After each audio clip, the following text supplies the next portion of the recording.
Today we need to talk about building a composition. So, when you're getting ready to set up your artwork, you have a lot of decisions to make. First of all, building a composition, quite simply, is arranging your artwork and also photographs, just in case you didn't think that photographs were artwork. Arranging the subjects in your artwork is not something you want to do without thought and without deliberate choices. Things aren't going to just fall out of your stylus and magically appear in your canvas and look fantastic. You've got to be thinking about what you're doing. So there are 5 basic rules that you're going to follow. Not to say they can't ever be broken, but these are those rules. Number 1, your composition needs to be not too empty and not too full where it's suffocating us, but just right. Just right fullness means that there is enough stuff to fill up with positive space the canvas, but also areas where nothing is happening, or does at least it reads like nothing is happening, so that the eye isn't overwhelmed. So if you look at this artwork, there's lots of visual detail, but there's also space here, like even though there's a gradient, there's lots of space for people to breathe and not feel overwhelmed. Same thing down here in the shadows. So rule number 1, just right fullness, which should be about 75% of your artwork should be full of positive space. Number 2, use overlap to create space. So by putting subjects in the forefront, in the middle ground, and in the very far background, you create the illusion of space, because it is just a 2-dimensional image. It can never actually be 3-dimensional with space.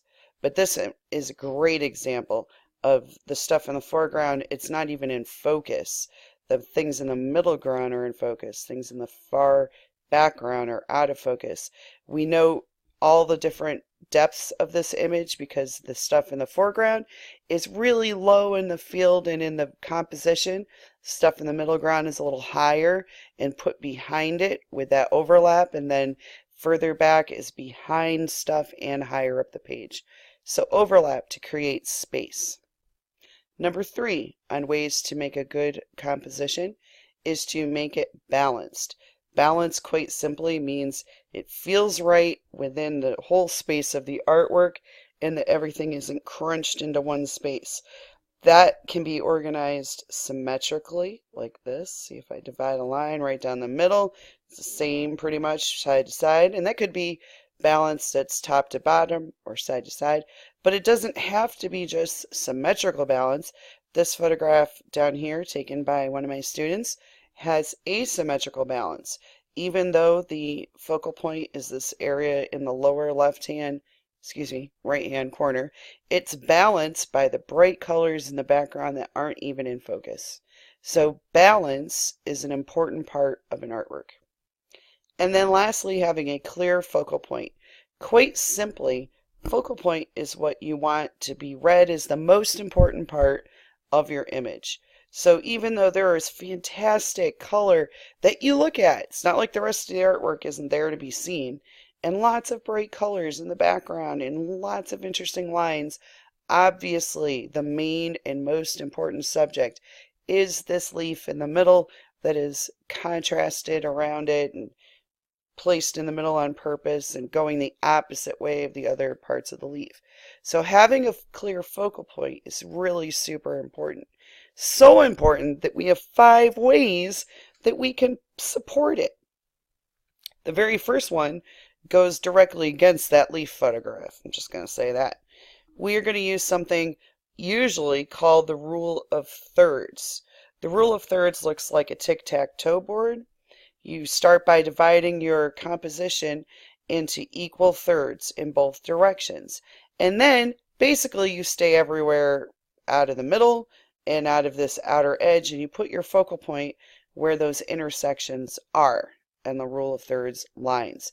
Because unless you're doing something very symmetrical, having a focal point in the middle is kind of like sucking our attention into the big black hole. So we do try to avoid the middle. So here's an example of what putting something on the rule of thirds looks like for a focal point. By strategically placing your main subjects and the action and the focal point on the rule of thirds line, you keep somebody looking around your artwork rather than getting stuck right in the middle. Number 2 way of supporting your focal point is to have high contrast of value there. So when you look at this image, what was your eye drawn to first, and where does it want to keep going back to? Well, chances are it's not these tentacles way in the back or this little murky detail here, even though those are very important. Right here, right down the center where it's dark white, dark light, dark light, dark light, is the area that is most high contrast and bringing us in as the focal point. Number 3, isolation. When you isolate part of your focal point, or your entire focal point, I should say, from the other things, even if it's very similar to those other things, like in this case, the only part of all these purple flowers that's in focus is this part right up here, which also notice is right on the rule of thirds. It instantly becomes a really important focal point. So isolating your focal point from the rest of the image creates a strong focal point. Number 4, things pointing to it. So this one's pretty neat because the focal point is in the middle again, so all of these rules can be twisted and bent a little bit. But it's a pretty symmetrical composition, so sometimes that's the best place for a focal point to be. But you can see these buildings and the gradient and the drama are all pointing to the middle kind of Eye of Sauron going on here.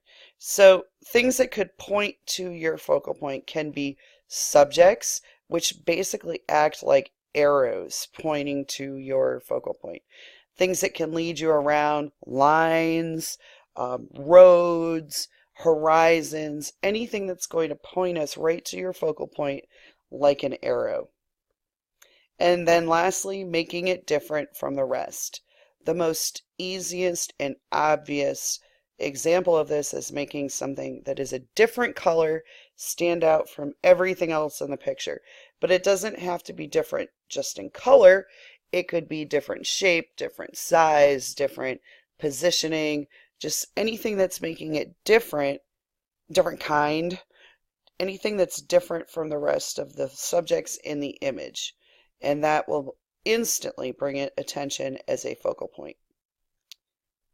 Okay, so now you're ready to make your composition, which is the arrangement of subjects in the artwork, even better.